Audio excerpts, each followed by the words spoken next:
Shalom, family. Okay, we're going to have a short little lesson. We're going to be talking about gambling. Okay?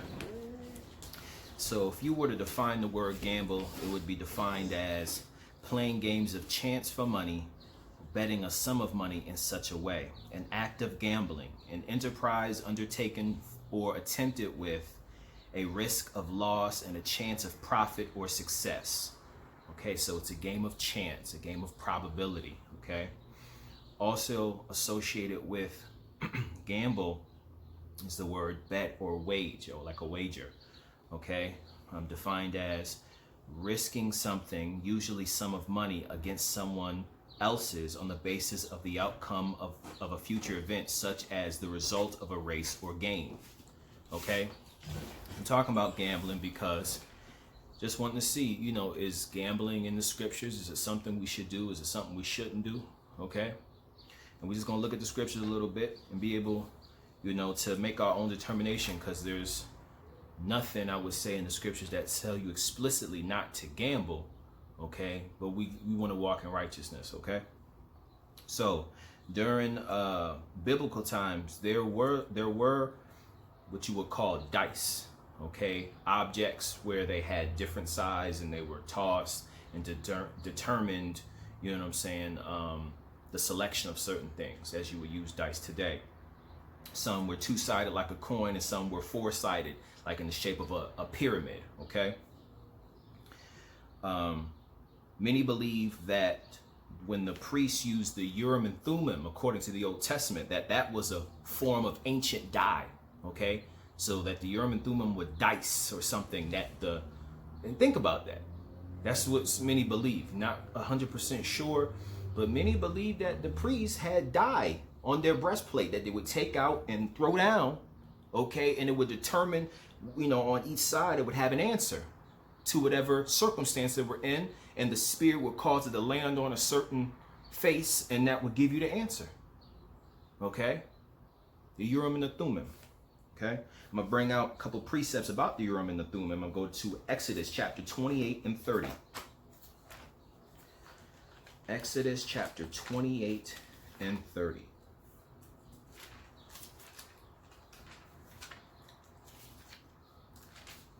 I was always kind of fascinated with the Urim and Thummim. It's like, what is that?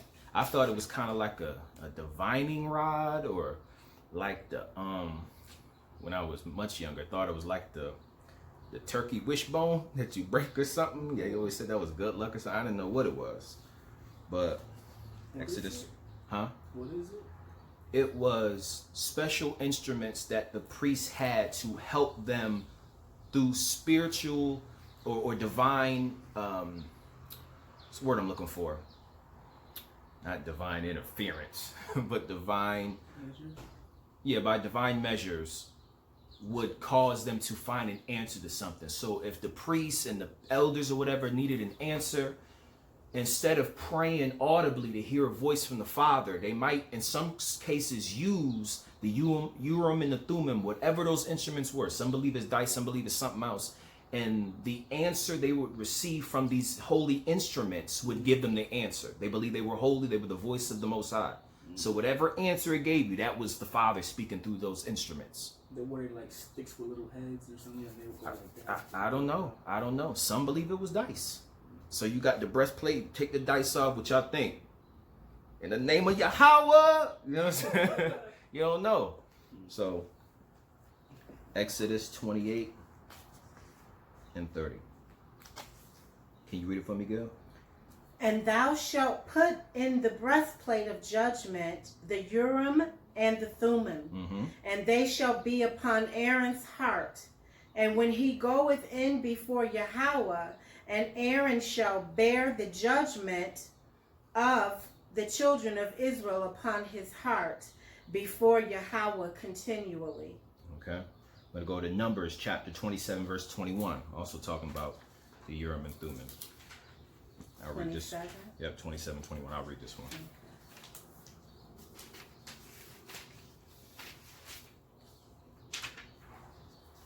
27 and 21, and it reads, and he shall stand before Eleazar the priest, who shall ask counsel for him after the judgment of Urim before Yahweh.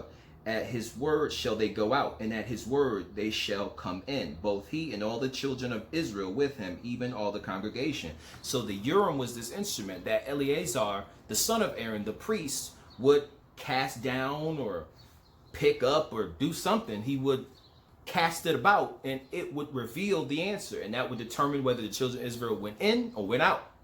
Okay, so whether it be dice or something else, this was a simple man-made instrument that in proxy was the voice of the Most High, which gave the children of Israel instruction whether to go or to come. All right. Let's see. Perhaps some simple device was implemented to choose the sinful man. Now I'm gonna go to Joshua chapter 7, verse 16 through 18, and you'll see what I'm talking about.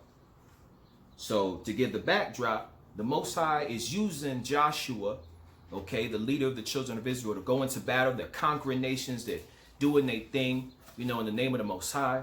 And then they encounter this very small village, Ai, okay, or Ai, or however you want to pronounce that, okay. They get spies to go up and look at this village, and the spies come back and say, man, they small people. We've conquered people much greater than them. All we need is a few thousand, okay. Joshua sends up a few thousand, right? At the word of the spies, saying they are weak people, they're inferior, we can beat them, no problem. They go up to fight, they end up losing. This small people is whooping their tail. You know what I'm saying? And Joshua's like, what's going on? And he gets down and he prays and says, Father, look, we've conquered all these nations. Now we come to this inferior people and we getting beat up on. What's going on? You bring us out into the wilderness to die? Like, what's going on? He says, get up from off your knees and you need to investigate. There is sin in the camp. Okay, now you got it for me, Joshua chapter 7, verse 16 through 18. Read that for me. Okay. 16. So Joshua rose up early in the morning and brought Israel by their tribes, and the tribe of Judah was taken. Salakia, so you see, as you continue to read on, he brought all the people about. The Most High did not reveal in the spirit to Joshua who it was. Something happened. He performed some sort of act, and it was determined what tribe it was. Go on. And he brought the family of Judah, and he took the family of the Zarites, and he brought the family of the Zarites man by man, and Zadai was taken. Was taken or chosen. Go on. And he brought his household man by man, and Achan, the son of Carmi, the son of Zabdi, the son of Zerah of the tribe of Judah, was taken. Is that to 18? Now, if that was the spirit of the Most High, he could have just said, take Achan, rather. Take Achan. He's a sinful man. He could have just easily said that. Go to Achan, his household, and punish him. He's the one who broke the commandments. But he didn't do that. There had to be some sort of instrument, probably the Urim and the Thummim, that Joshua implemented to determine, out of all the people, it's this tribe. Out of all of this, it's this family. Out of this, it's this household. Out of this, is this man and his family. Okay?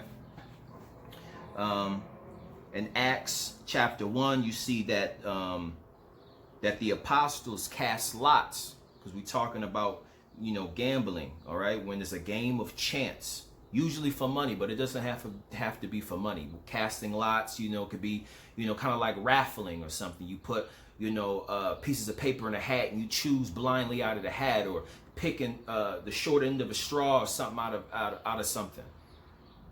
Some sort of raffle, some sort of random game of chance or probability to choose at random someone or something. Okay? So the apostles chose the 12th apostle by casting lots. They didn't pray and fast and say, Father, who do you choose? They determined there were two candidates to be the 12th apostle, and they cast lots. All right, let's play rock, paper, scissors, shoot for it. Pretty much, essentially. Whoever wins, that's the spirit that caused you to win that game so that you could be the 12th apostle. Think about that. Not we're going to pray and fast for 20 days until we get the answer. All right, rock, paper, scissors, shoot for it. Who want to be a 12th apostle? Cast lots. Pick a name out of a hat. You know what I'm saying? Okay, in Leviticus 16, Aaron cast lots to pick between two goats. Here's another example. Joshua 18, Joshua cast lots for who would receive the remaining lands. So some of the children of Israel had already received lands in the land of Canaan, and there were others on the other side of Jordan who had not. And he cast lots, rock, paper, scissors, shoot, some sort of game of chance for the other tribes to pick who's going to get what. Okay? First Chronicles chapter 24, 25, and 26, they cast lots to choose who would have what office among the children of Israel. Nehemiah and Jonah talk about casting lots. There's also a negative form of that in the book of Joel, where they talk about the children of Israel, were sold for this or sold for that. Obadiah, Nahum, John talked about casting lots. Lots defined as one of a set of objects such as straws, stones, or pieces of paper that are randomly selected as part of a decision-making process. Okay? In the book of Esther, we have that our people constituted the holy feast of Purim. Pur meaning is a Persian word for lot, okay? And Purim meaning plural for lots. So Haman, that wicked man, and his company, they cast lots to see what day would be most appropriate to kill the Israelites. So that's why we later called it Purim, or lots, the feast of lots. They chose days. Let's play rock, paper, scissors, shoot and see what day would be best to go to the king and anoint this day as a day to exterminate all the Israelites out of the land. They cast lots. Okay? Genesis 30. Okay? We're going to... I'm not going to read the entire thing. I'll just give the story. Genesis 30, chapter 26 through 43. We have Jacob and Laban, his father-in-law, where they not quite casting lots, but like a wager or a bet. Okay? Jacob was feeling a little slighted because his father-in-law was not paying him the money he felt he deserved. Okay? Felt like money that he wasn't receiving. And he said to him, all right, let's make a bet. Let's make a wager, so to speak. Okay? You get all the brown sheep and I'll get the speckled ones. And that's how Laban and Jacob worked it out. And because Jacob had favor with the Most High caused Jacob to get more of the speckled and ringtail sheep and goats and whatnot. Okay? Then you have, let's see here, 2 Kings 13, was it 15 through 19, where King Joash and Elisha the prophet had a bit of a wager, where he said that you will receive this if you smash it. Well, let me actually go there and read that. 2 Kings chapter 13 and 15.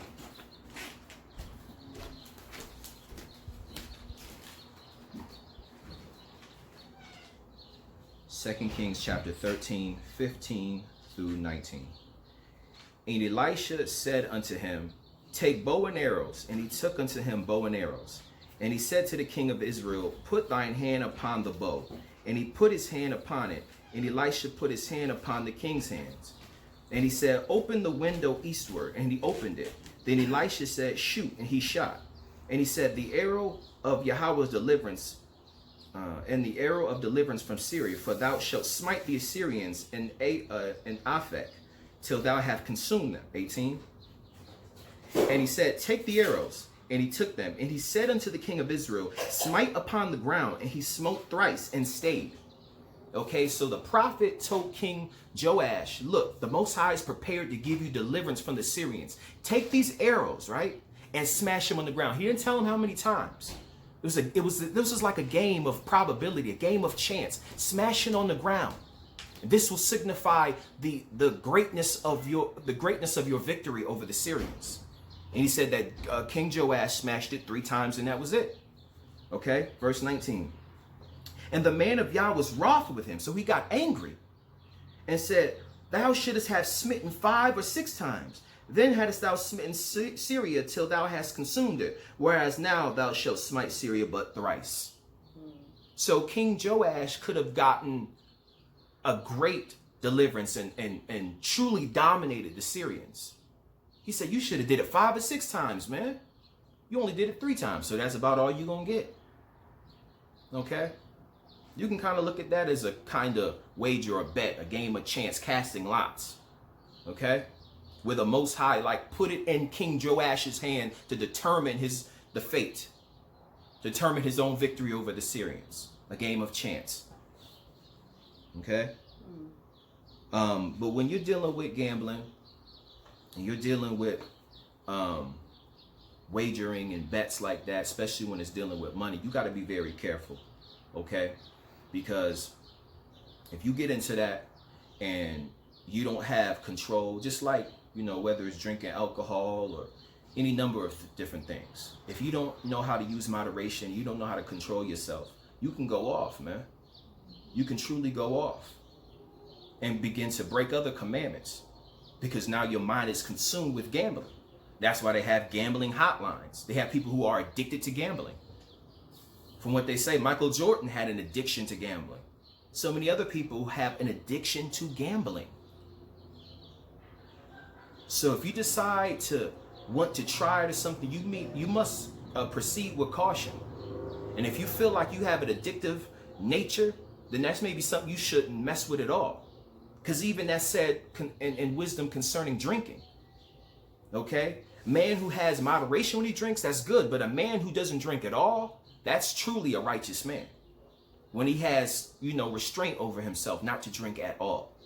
So the same thing applies to gambling and a lot of different things in this life. Okay, but I'm going to bring out a few precepts about it. About not necessarily gambling, but money and the use of money.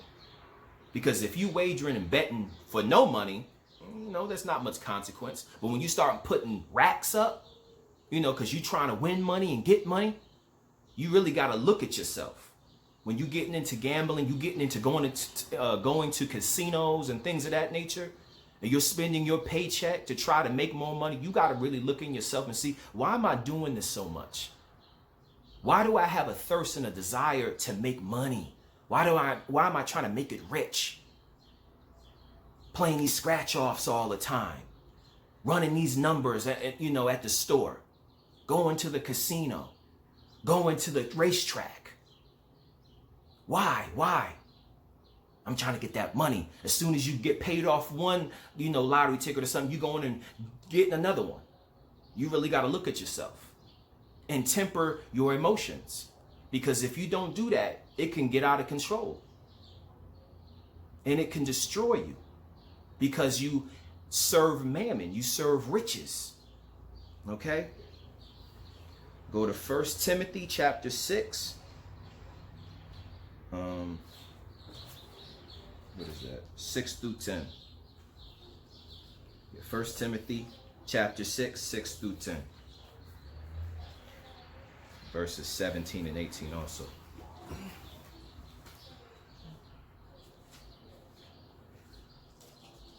Can you read that for me, girl? 1 Timothy chapter 6, 6 through 10. But godliness with contentment is great gain. For we brought nothing into this world, and it is certain we can carry nothing out. And having food and raiment, let us be therewith content. But they that will be rich fall into temptation and a snare. You hear what the apostle is saying? Read that scripture one more time. Verse 9. But they that will be rich fall into temptation and a snare. So if you go into this with the mindset, I gotta get rich, I gotta try to do this, you fall into temptation and a snare. It's a snare. Okay? You gotta use wisdom. Okay? And if you feel like, I don't know if I can keep myself from this, then you need to keep yourself from it. Look at it just like alcohol. Go on. And into many foolish and hurtful lusts. So, Salakia, meaning that this can lead to other stuff. You just won't have an addiction and a problem with gambling, but it will start to permeate throughout your entire life. Now lust is coming to the picture. Now vanity is coming to the picture. Now all manner of evil has come into your life. Because of this central focus of desire of money. Through the gambling, you've used that gambling as a medium to magnify that desire for more wealth and more money and more riches. Go on. Which drown men in destruction and perdition. Read verse 10. Okay, go ahead. For the love of money is the root of all evil, which while some coveted after, they have erred from the faith and pierced themselves through with many sorrows. He's keeping it 100 with the saints. Apostle Paul is keeping it 100 with the saints. Now, the thing is, I hear a lot of people say money is the root of all evil. Not money. The love of money is the root of all evil. What's the last part of 10? It said fall into foolish lusts. What is that part? That's in 9. And no, the last part of 10, whatever you were saying. Into 10. They have erred from the faith. Erred in the faith. And pierced themselves through with many sorrows. Pierced themselves through with many sorrows. Now read verse 17 and 18 in the same chapter. Charge them that are rich in this world, that they be not high-minded, nor trust in uncertain riches, but in the living Yahweh, in the living King, let's say that, who giveth us richly all things to enjoy. Verse 18, that they do good, that they be rich in good works, ready to distribute, willing to communicate. So this is the righteous attitude you have to have when it comes to money and riches and things of that nature. Willing to give, right? Because if you give yourself over to the love of money and you delve into gambling and you get addicted to it, you're going to fall into a snare. You're going to get jammed up, as Naquan would say. So you got to be very careful. Proceed with caution. Okay? Be very, very careful. I'm going to grab Sirach chapter 33, verse 29. And it reads, be not excessive towards any, and without discretion do nothing.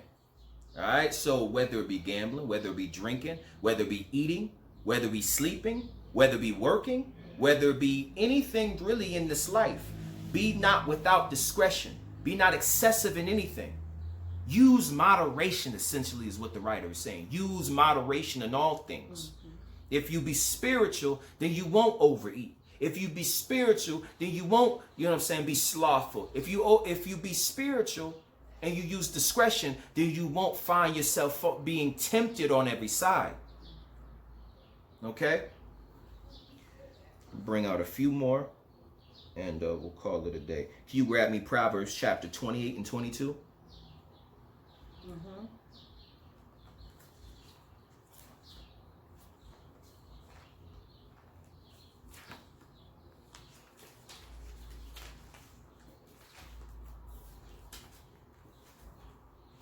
'28 and 22.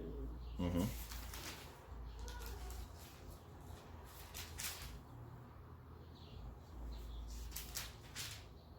Okay, Proverbs 28 and 22. He that hasteth to be rich hath an evil eye, and considereth not that poverty shall come upon him. Read that again, because that has always been one of my favorite scriptures and helped to keep me grounded. Okay? Proverbs 28 and 22. He that hasteth to be rich. Salakia, meaning he that hath a desire hasteth, meaning to be quick, lusteth. All right? If you hasten to something, if you hungry, you're going to hasten to the dinner table, right? All right, so if you greedy and you lust after wealth, then you'll hasten to riches. Go on. He that hasteth to be rich have an evil eye. Hath an evil eye. Go on. And considereth not that poverty shall come upon him. So your eye is consumed with getting riches. You evil in your mind, in your eye. And you consider not, as you running, because you got your mind on riches. I got to get that. Oh yeah, I got to get the bag, baby. I got to get that. You considereth not that poverty shall swiftly. What does it say, swiftly? No, it doesn't. Does it? It says, and considereth not that poverty shall come upon him. Shall come upon you. It will come upon you and overtake you. Why? Why does that happen? Because you have given yourself over to the desire to be wealthy. And when you do that, you're going to give all that you have for this dream, for this pipe dream. And when you do that, you consider not that the end gain shall be that you'll have nothing to your name. You wanted so much to be wealthy that you gave all that you have, investing in this and trying to do that, spending here, gambling here, trying to obtain something that was not for you. You consider not with that evil eye that you got, that poverty now has become your companion. You had a little bit of something, you had a little change in the pocket, but you were investing so much, trying to get rich, not considering with that evil eye you got. Now poverty is all you know. Okay? Get me Ecclesiastes chapter 5, verse 18. 5 and 18? Yep. 18 and 19, actually. Bring out 2 more scriptures after that. We'll be done. 5 and 18. And 19. And 19. Okay. Ecclesiastes chapter 5, 18 and 19. Behold that which I have seen. It is good and comely for one to eat and to drink, and to enjoy the good of all his labor that he taketh under the sun, all the days of his life, with which Yahweh giveth him, for it is in his portion.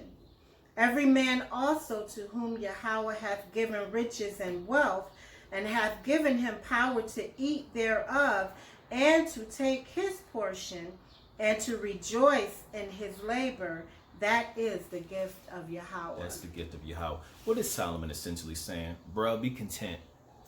If you're a lowly man, you just got a simple apartment, you got a little bit of food in your cabinet and in your refrigerator, you got a little hoopty outside, or you got to take the bus, and you bringing home $500 every 2 weeks, be content, bruh. That's the gift. But if you're a man who has been blessed, you come home to a nice home, come home to a beautiful home, you driving in a Benz, and you kind of got it like that, be content with that and bless the Most High. If you're the poor man, don't aspire to be like that. And if you're already wealthy, don't go beyond your means. Just be pleased in what you have. Be content. But a lot of times we're not content. We're yearning and desiring for more and more and more and more and more. Let me bring out let me get this last one. Matter of fact, I'll have you get Psalms 62 and 10. And then I'll read this last one and we'll be done. Psalms 62 and 10.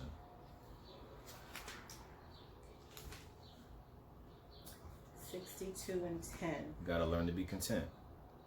Trust not in oppression. Become not vain in robbery. If riches increase, set not your heart upon them. You hear what the writer said? If riches increase, set not thine heart upon them.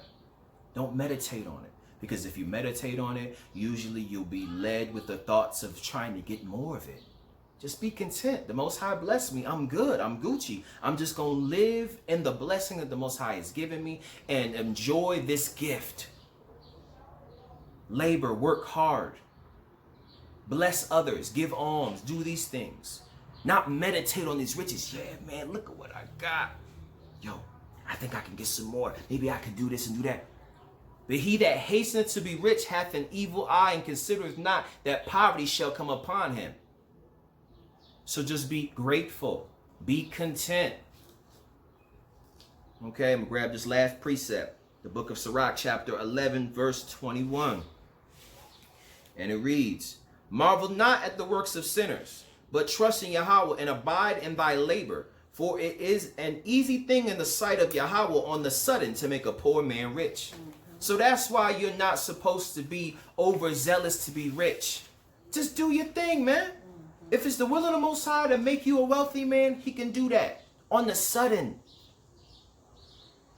Literally, you can go to bed broke, not knowing where you're going to find the money to pay your rent, and wake up the next day with millions of dollars in your bank account. The Most High is able to do that.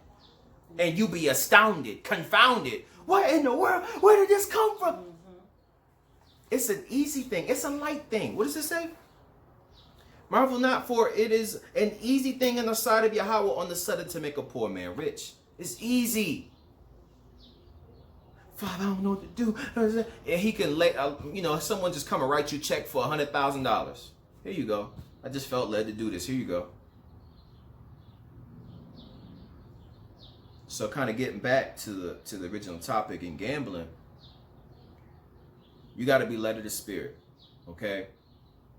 If you don't want to do it, then don't do it, and that's a good thing. If you do it, you better use caution, okay? And keep in mind that if you do this and you don't monitor yourself and you don't check yourself, you can fall into divers lusts. You can fall into that snare. Many have fallen away from the truth, that the apostle said, for the love of money. Okay? Be not excessive in anything. Do nothing without discretion. So not even just the gambling aspect, anything that involves money. If it's a business or anything, investments and different things where you're looking to get rich or looking to get more money, you got to be very careful. Very careful. Because brothers get into that and forget all about the precepts. Salakia. Forget all about the commandments. Forget all about going to camp or going to the assembly or praying, fasting, doing any of that. Forget all about that. That'll go out the window. Hey, yo, bro, I'm just calling you up because, you ain't been attending Bible study for a while. Yeah, bro, I'm just, what I'm saying? I'm just trying to figure this out. Figure out this money.